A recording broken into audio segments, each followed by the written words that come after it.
মোবারক। ও মন রমজানের ওই রোজার শেষে এলো খুশিরে, ও মন রমজানের ওই রোজার শেষে এলো খুশিরে, তুই আপনাকে আজ বিলিয়ে শোন আসমানি পাখি। ও মন রমজানের ওই রোজার শেষে এলো খুশিরে।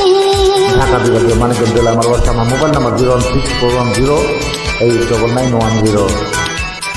ঈদ মোবারক। ভাই বোন বন্ধুরা অবশ্যই লাইক শেয়ার কমেন্টে ভুলবেন না আমাদেরকে। তোর সোনা দানা বালা খানা সব রাহে লিল্লাহ, তোর সোনা দানা বালা খানা সব